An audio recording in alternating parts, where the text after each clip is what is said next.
esmu upuris. Esmu apcelta vairāk gadu garumā. Katru dienu. Mēs bijām draudzenes. Tad viss mainījās, es kļuvu par viņas upuri. Mani apcēla visdažādākajos skolas, ikdienas brīžos. Pat tad, kad neraudāju pie kinofilmas, lai gan citi tā darīja. Esmu cilvēks, kam ir viegli izveidot kontaktu ar puišiem. Un arī mana pirmā mīlestība pazuda no manis, jo es esmu upuris. Katru rītu, kad cēlos, lai iet uz skolu, es zināju, ka man sagaida tas pats, viens un tas pats. Tagad atskatoties, es nesaprotu, kā es nesīku prātā vai nenodarīju sev pāri. Mans atbalsts bija mani vecāki un ģimene, kas lielajā ikdienas steigā spēja mani uzklausīt un saprast. Es esmu pārdarītājs jau kopš 1. klases. Man patika, ka citiem sāp. Es darīju pāri visiem saviem klases biedriem, bet īpaši vienam puisim. Es darīju visu iespējamo, lai liktu viņam justies nelaimīgam. Es izmantoju ļoti dažādas metodes, aizskrot šo puisi gan ar vārdiem, gan fiziski, gan izmantojot citus cilvēkus, lai liktu viņam justies slikti. Tomēr laika gaitā, iepazīstot sevi kā personību un ieraugot šīs situācijas no malas, es sapratu, ka tās visas ir bijušas tikai vienīgi manas problēmas, nevis šī puiša, ko es apbižoju. Un sapratu, ka ir laiks strādāt pie sevis.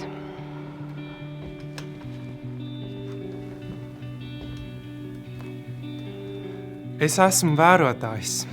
Es tāds biju 5 gadus. Šis notika manā klasē ar manu klases biedreni. Viņa bija tāda kautrīga un klusa. Un viņa nesāja tādas mazas brillītes, un viņa bija nedaudz apaļīga. Viņa varēja izmantot dažādas atgādnes un špikerus stundu laikā, lai viņai būtu atvieglots mācību process. Un zēniem ļoti patika par to viņu izsmiet. Skatoties no malas likās, ka tā ir sava veida skaudība. Katru dienu viņu redzēju bezspēcīgās situācijās. Es centos rast dialogu un palīdzēt viņai, taču tas man neizdevās. Varbūt tāpēc, ka viņai visa cerība cilvēkos jau bija zudusi. Es gribēju viņai palīdzēt, taču es to nevarēju. Varbūt es vienkārši nezināju, kā.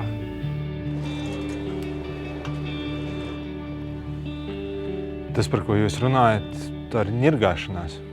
To sauc arī par mobbingu vai bullyingu. Tas ir vardarbīgas attiecības kādā kolektīvā. Un, piemēram, skolā, klasē, sporta komandā. Latvijā, diemžēl, ļoti izplatīta lieta. Ņirgāšanās ir ļoti noteikts formas vardarbība. Ir 3 lietas, kas to atšķir no visām citām vardarbības formām. Ņirgāšanās vienmēr ir netaisnīga. Ņirgājas par to, kurš ir vājāks vai arī kā citādi nespēja par sevi pastāvēt. Ņirgāšanās ir bieža. Tā notiek gan arī pie katras izdevības. Un ņirgāšanās ir tīša. Cilvēki speciāli grib otram nodarīt pēc iespējas lielākas ciešanas. Ņirgāšanos ir ļoti svarīgi apturēt. Tam ir 2 iemesli. Pirmkārt, ņirgāšanās izraisa nopietnas problēmas un reizēm tās var izraisīt pat fiziskas vai psihiskas saslimšanas. Bet otrkārt, no ņirgāšanās cieš visi. Ja tavā klasē notiek ņirgāšanās, tad tas kaut kādā veidā negatīvi ietekmē tavu dzīvi, pat tad, ja tu neesi tajā tieši iesaistīts. Ņirgāties var ļoti dažādi. Var pastumt, apsaukāt, pagrūst, iesist. Var speciāli ar kādu nedraudzēties. Ņirgāties var reālajā dzīvē, var internetā. Tāpēc ņirgāšanos nevienmēr ir viegli atpazīt un arī apturēt. Bet to ir ļoti svarīgi darīt. Ja tavā klasē pastāv ņirgāšanās, tad tu jau kaut kādā veidā esi tajā iesaistīts, un tu vari arī kaut ko darīt, lai to samazinātu. It sevišķi, ja to darīsiet visa klase kopā. Tāpēc noskatieties šo filmu, un jūs uzzināsiet 3 vienkāršus veidus, ko katrs var darīt tagad, lai samazinātu un apturētu ņirgāšanos savā klasē un savā skolā.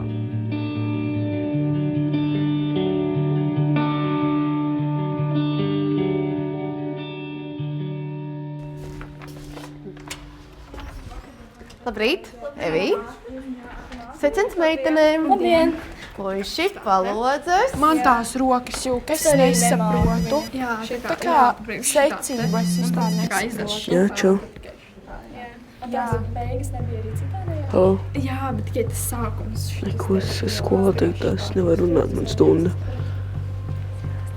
Es nevaru runāt. Sāk vai piezīmīšu tā. Parādīs, kas tāds ir. Parādi, kas tāds ir. Uz ielas atrada.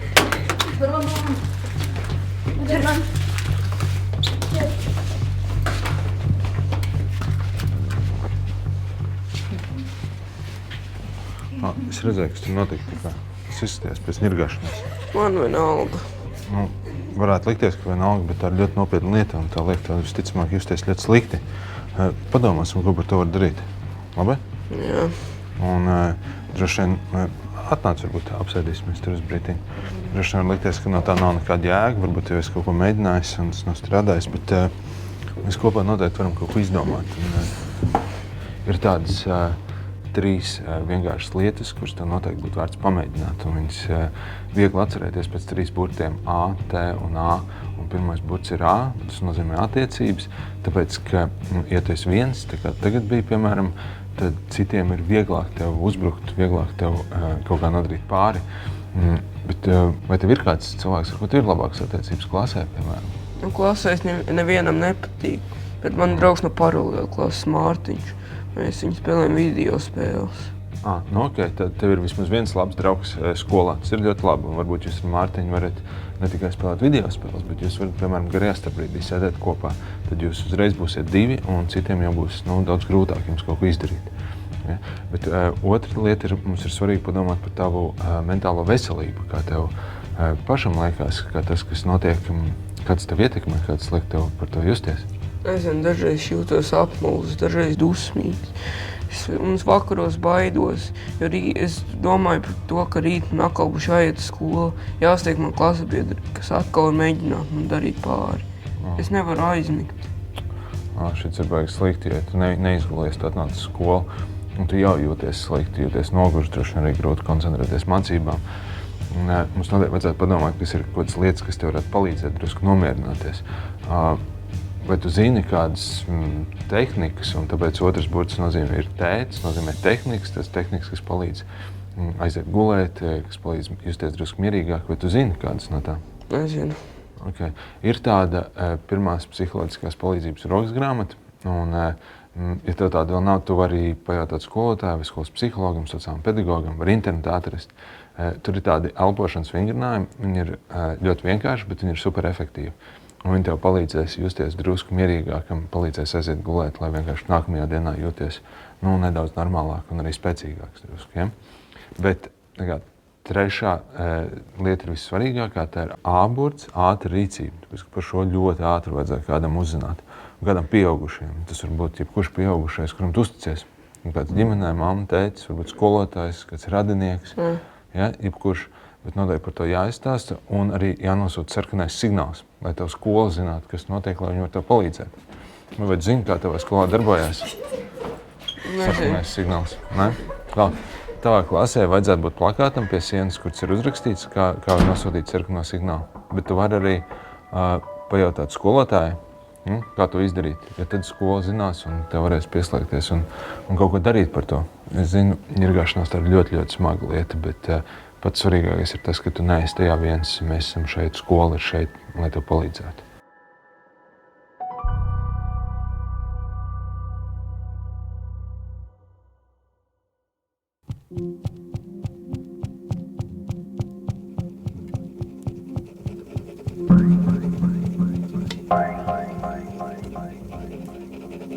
Labrīt, ir 10:40, sāksim latviešu valodu stundu. Pārbaudīšu, vai visi esam. Tātad Marta, Lauris, Elīna, Sanda, Jānis, Ainārs, Luīze, Brigita, Māris, Elza. Izskatās, ka visi jau esam pieslēgušies. Tā. Skolotāji, Juris nav pieslēdzies. Juris nav. Juri, vai tu varētu lūdzu pieslēgties? Juri? Jā? Juri, tu esi ar mums kopā? Esi, forši. Labi. Tātad vēl, un arī Mareks nav. Es skatos, kad ir krēsls Marekam, ieslēgta kamera, bet paša Mareka nav. Vai tu varētu lūdzu pieslēgties stundai, Marek? Jā, es biju aizgājis uz toleti. Kāds bija jautājums? Marek, jautājums ir tāds, ka ir jākoncentrējas stundai. Citādāk man tev atkal būs jāieraksta piezīmē klasē. Labi, pieslēdzamies darbam un turpinam to, kas mums ir svarīgs. Tātad šodien runāsim par divdabi. Ļoti svarīgs jautājums, jo to arī jums prasīšu diagnosticējošajā darbā, kas jau mūs gaida maija vidū, tā kā nav vairs daudz laika. Un tad sīkāk par šo. Tad divdabis ir īpaši veidots darbības vārds, kuram ir divas dabas. Kāpēc divas dabas? Jo vienā no dabām viņš ir kā īpašības vārds. Tā, es atvainojos, vai mēs varētu lūdzu visi nomierināties. Juri, mēs visi zinām, ka tev ļoti labi padodas bilžu apstrāde, bet tagad mums ir latviešu valodas stunda, un mēs visi atrodamies 34. lapaspusē mācību grāmatā. Lūdzu, parādam mācību grāmatas, ka visiem viņas ir pieejamas, un tā Jānim parādīs lūdzu savu grāmatu. Es neredzu tavējo Jāna grāmatu. Jā, Elze. Parādīs Elze savu grāmatu, lūdzu, arī? Jā, paldies. Labi, tad esam 34. lapas pusē. Tu zini, kas tas ir, ko tikko darīji? Mazliet pajokojos. Joks ir tad, kad visiem ir smieklīgi. Tad, ja kādam tas izraisa problēmas, tā ir ņirgāšanās. Bet es tādu neko neizdarīju, jo tā bija tikai bilde. Dažreiz viņu pagrūstu vai paslēpt viņu somu un kurpes. Jā, ņirgāties var diezgan dažādi. Var paslēpt mantas, var grūstīt, var kaut ko rakstīt internetā. Svarīgākais ir saprast, kāpēc jūs par klasē ko tādu darat. Es vismaz daru, lai klase palika jautrāka. To principā var saprast. Tu gribi, lai cits cilvēks smējās droši vien par taviem jokiem. Gribās, lai tevi ievēro, lai redz, ka tu esi līderis klasē. Bet tas veids, kā to dari, tas nav ok. Tas var radīt diezgan nopietnas problēmas. Es vismaz domāju, ka es nekādas problēmas netaisu. Zini, es tev 3 iemeslus pastāstīšu, kāpēc tās ir diezgan nopietnas problēmas. Un viens tā ir problēma tev pašam. Tāpēc, ka tie cilvēki, kas smējās par tiem jokiem, viņi jau nav nekādi tev draugi. Viņi smējās šobrīd tāpēc, ka viņi baidās no tevīm. Un, ja lietas drusku pamainīsies, viņi tāpatās smēsies par tevi. Un otra problēma ir tev pašam, tāpēc, ka tas tevi parāda tādā, nepārāk labā veidā. Tas tev parāda nevis kā līderi, bet kā tādu diezgan vāju cilvēku, kurš, lai sev parādītu, viņam vajag smieties par citiem, kas par viņu ir vājāki, kas nevar paši sev aizstāvēt. Un tad trešā tā ir vislielākā problēma, tāpēc, ka tas cilvēks, par ko tu ņirgājies, viņam var rasties fiziskās, mentālās visādas problēmas, un tas var beigties arī ar nāvi, un tad jau tas ir krimināla atbildība. Tas nozīmē tu cietumu. Es par to nebiju iedomājies. Bet svarīgākais, ka tagad esi. Paglau, man šķiet ir 3 lietas, kuras tev būtu vērts izdarīt tagad, un viena no tām ir attiecības. Tas ir, kā tu veido attiecības ar citiem cilvēkiem klasē, un kuri no tiem cilvēkiem ir tavi īstie draugi, nevis tādi, kas vienkārši smējās ar tiem kopā. Un varbūt ir vērts parunāt arī ar kādu pieaugušo par to, kā tu veido attiecības ar citiem cilvēkiem.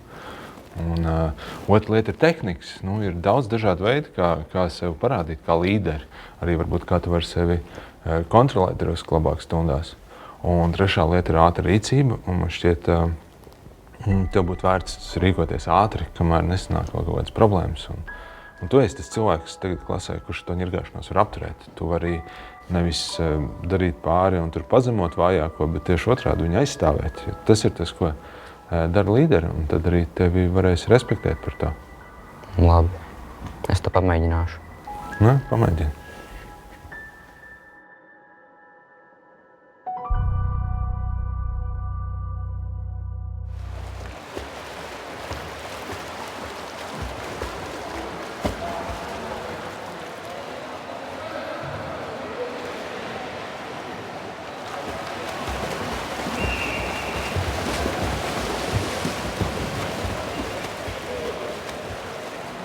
No, ļoti labi. Peldam, peldam, peldam.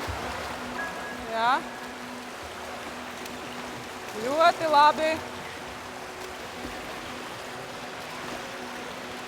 Ideāli. Peldam.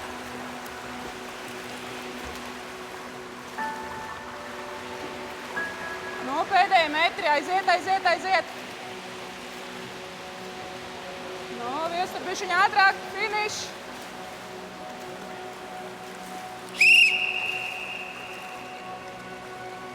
Aiziet, kāpjam ārā.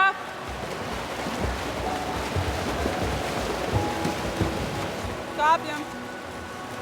Aiziet, aiziet, aiziet.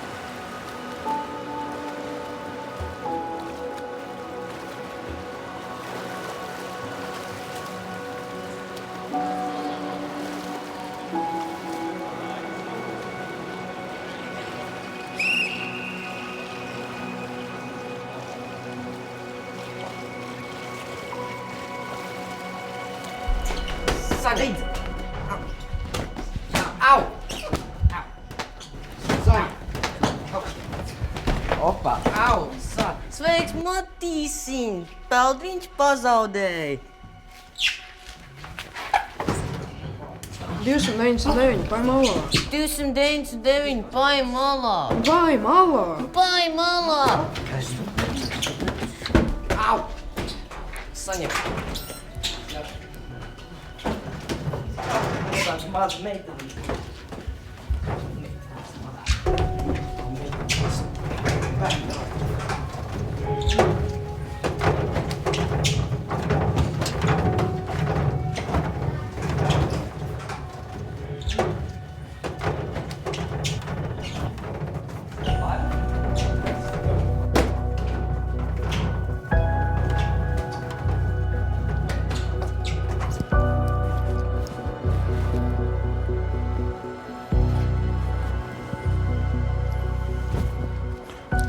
Klasē kaut kas tāds bieži notiek? Jā. Un tas jums tā normāli, ka kāds nirgājās par to, kurš vājāks, kurš pats sev nevar aizstāvēt? Nē. Bet reizē jūs neko par to nedarat, ja? Nē. Un ko pats par to domā? Tas nav forši. Tas galīgi nav forši, bet tas arī tev nav forši, pat ja tu pats nepiedalies tajā. Tā kā arī tu no tā cieti. Tāpēc, ka, ja klasē ir nirgāšanās, tad visiem ir augstāks stresa līmenis.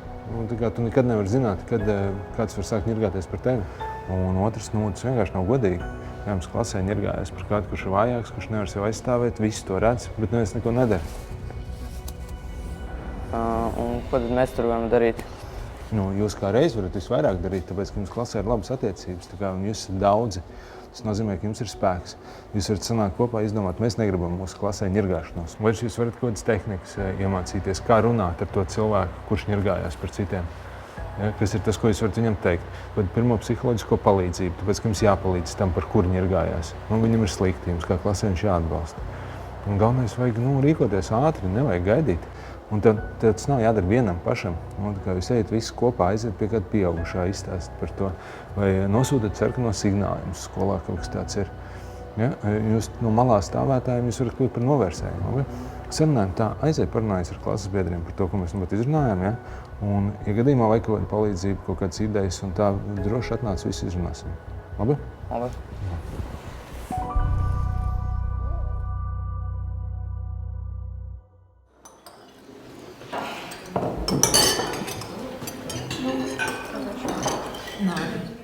Paldies, nākamā stundu. Kādas ir stundu izmaiņas vidē? Kādā matemātikā? Tas 9. uzdevums vienkārši bija kosmos. Man šķiet, ka mēs nemaz par tā nemācījām. Laikam būs jāiet reiz. Labi. Es arī.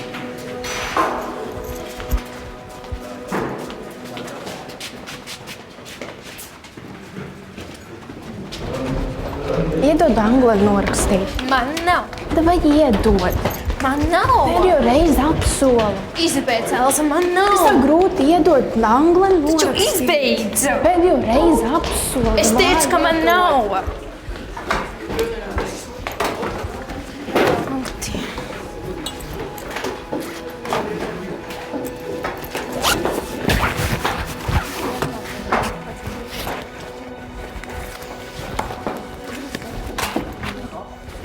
normāli, es nevaru iedot norakstīt. Man nav. Tas tā grūti. Kas ir literatūra? Tā, sakoncentrējamies stundas sākumam. Elsa, tak nomierinies. Pa kuru pusi ies uz māju? Stācijas kaut kā vienmēr, kāpēc prasa. Man arī uz to pusi. Ejam kopā? Nu labi. Pa ceļam arī varēšu izstāstīt to angļu valodu. Tā, ievērojam viss klusumu, easy. sakārtojamies stundai. Sakārtojamies vēl, kas vēl nav sakārtojušies. Labi, sākam, labdien. Un šodien mums stundā piedalīsies Nils, kuram ir vēl kaut kas jums sakāms. Lūdzu. Viena lieta, ko mēs no šī visa varējām saprast, ir tas, ka no ņirgāšanās cieš katrs bērns klasē. Ja tu esi upuris, kuram šobrīd kāds dara pāri, varbūt tu esi pārdarītājs, kurš dara pāri kādam citam, varbūt tu esi malā stāvētājs, kurš to visu noskatās. Ņirgāšanās ietekmē tavu dzīvi un padara to sliktāku. Bet mēs arī redzējām, ka katrs no mums var kaut ko darīt, lai uzlabotu attiecības klasē un lai samazinātu ņirgāšanos. Ir svarīgi tikai atcerēties 3 ļoti vienkāršas lietas. A. Uzturēt labas attiecības, zināt tehnikas, kā parūpēties par savu mentālo veselību un ātri rīkoties, ja gadās kādas problēmas. Ja jūs kaut ko no tā aizmirstat, jums skolā pie sienas būs plakāts, tur būs arī informācija par to, kā nosūtīt sarkano signālu. Ja jūs pamanāt ņirgāšanos savā klasē vai savā skolā, tad mēs, skolotāji, skolas atbalsta komanda, par to uzzināsim, un mēs būsim šeit, lai jums palīdzētu. Ņirgāšanās ir ļoti bīstama lieta. Nevienam nevajadzētu neko tādu pieredzēt. Diemžēl tā ir arī diezgan izplatīta skolās. Tāpēc iespējams jūs kaut kādā veidā ar to saskarsieties. Bet tieši tāpēc nebaidieties meklēt palīdzību tieši tad, kad jums to vajag. Mums pārējiem ir pienākums palīdzēt visiem tiem, kuriem to palīdzību vajag. No ņirgāšanās cieš visi, bet visi kopā mēs varam to apturēt.